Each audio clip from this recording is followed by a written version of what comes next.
for our weather chat, and we are getting in the weeds when it comes to a feature that we watch for every time this time of year out in the tropics. Yeah, and hurricane season usually starts off at the beginning of June for us and mid-May for the Eastern Pacific. Things have already ramped up over there.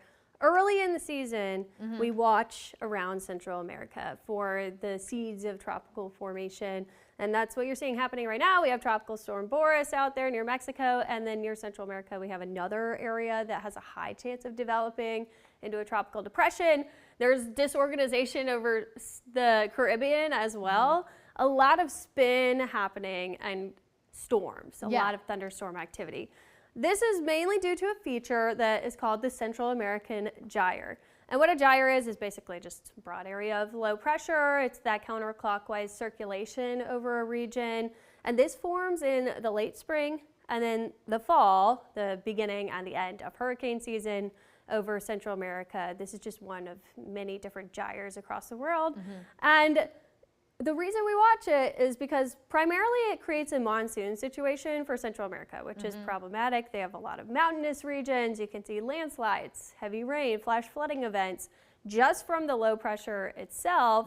But we care a lot about this too because sometimes the little spins of low pressure can spin off from the main area and then become the seeds of tropical development. Yeah, absolutely. It can steer a lot of whether or not it's an actually fully formed storm or not, but a lot of tropical moisture into the Gulf and into the southeastern states, or even, you know, a place like Texas. So this is something to watch for. It's normal. It happens, like Hannah said, every year, typically twice a year, right on top of Central America. But it's also big. I mean, yes, technically a hurricane would be a low pressure system, but this is a much bigger low, like Hannah said, broad.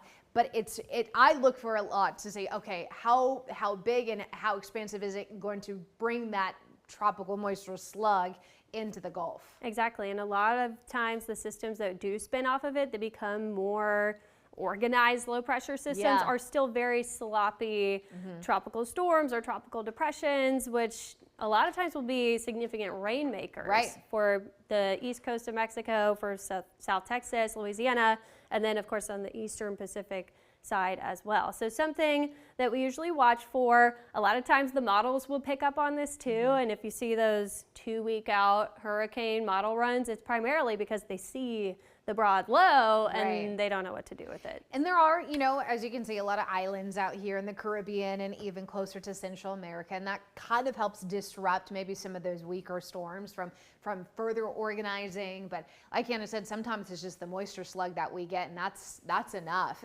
And even here specifically with Central Texas, very rarely do we still see a storm strong enough to bring tropical storm force winds to our area, but boy, do we get a lot of the leftover moisture. And obviously I say in the school visits that rain's got to go somewhere, and it's not going to go into outer space. It's going to come down, being pulled down by gravity, and we can get too much of a good thing. Absolutely, and it has spawned hurricanes before. 2024, both Helene and Milton were produced from that Central American gyre. So either sloppy weak storms that can be impactful or strong major hurricanes. For sure. So as always, you can get more in-depth weather on our website. That's KXAN.com.